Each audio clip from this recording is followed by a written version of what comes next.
Welcome to EXP, the TED-style talks where we're farming XP for your brain, one idea at a time.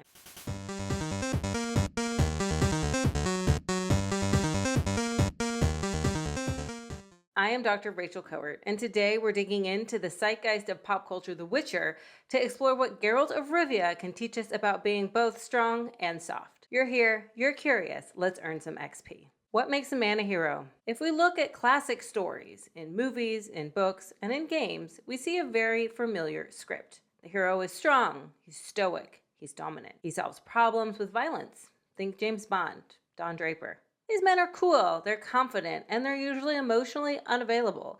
And for a long time, they've shaped how our culture defines masculinity. But today I want to talk about a different kind of hero.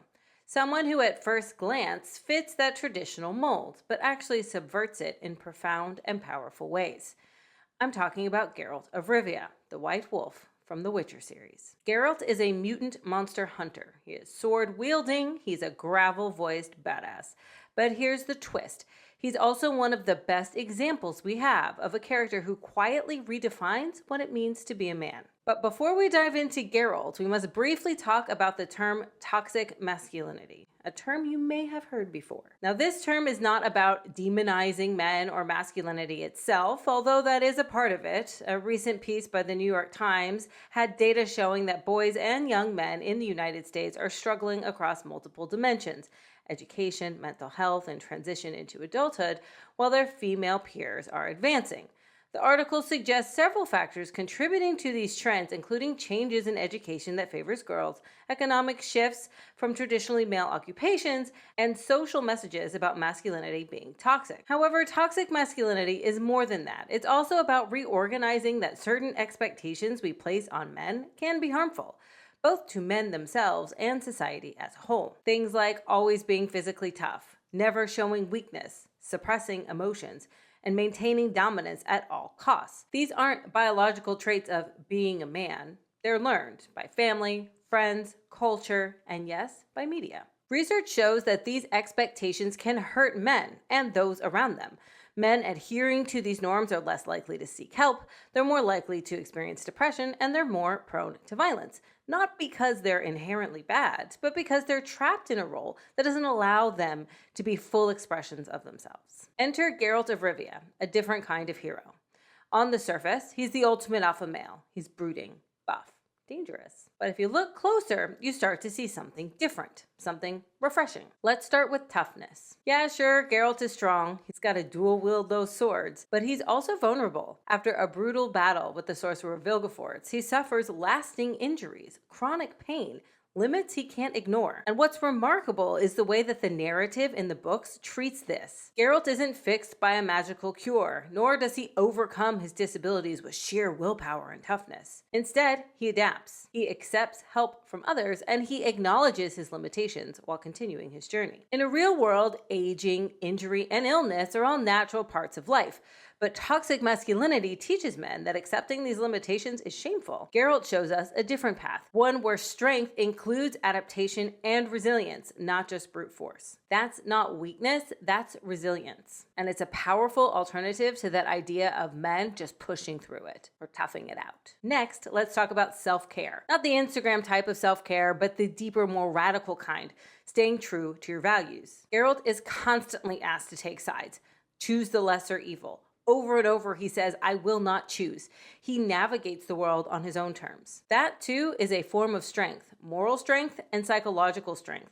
It is the courage to be yourself even when the world tries to define you. And then there's emotional intelligence. In the Witcher series, we're told that Witchers have no emotions, but Geralt absolutely does. He loves, he grieves, he bonds, he broods. One of the most beautiful moments in the Netflix adaptation of The Witcher is when Ciri, his adoptive daughter, talks to him about the nightmares that are haunting her. Geralt doesn't dismiss her. He doesn't tell her to man up. He sits with her in her pain. He shares his own, and he listens. This is emotional intelligence in action. It is the opposite of what toxic masculinity prescribes, and the opposite of what we normally see in media. Can you imagine Gaston or Don Draper sitting patiently listening to someone's emotional challenges, problems, needs, nightmares, and then sharing their own? I mean, I can't even imagine it. Finally, power. Geralt has power, physical power, magical power, reputational power, power over me. But he uses it with care. He doesn't fight when he doesn't have to. He shows mercy, even to monsters. When asked by Renfrey why he doesn't kill humans that try to kill him, he responds, because then I am what they say I am. Geralt understands that true strength isn't about dominating others. It's about knowing when to use your power and when to show restraint. Throughout the series, the show, the game, the books, we see him walk away from fights, show mercy to monsters, and question the moral implications of his actions. True strength isn't about domination, it's about restraint. It's about choosing who you are, even when others want to define you. So why does any of this matter?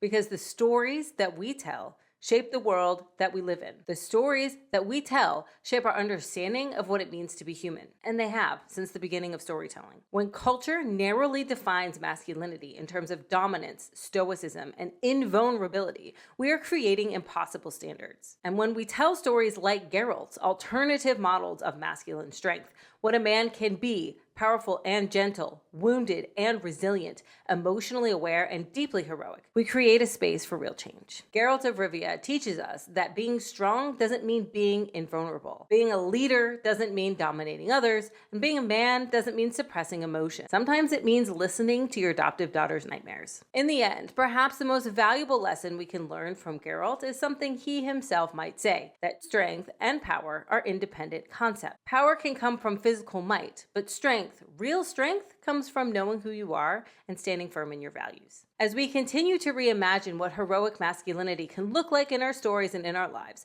let's take inspiration from the White Wolf. Let's create a space for men to be whole, complex beings, vulnerable and strong, emotional and relational, powerful and gentle. And with that, you've just earned some serious XP. Vesemir would be proud.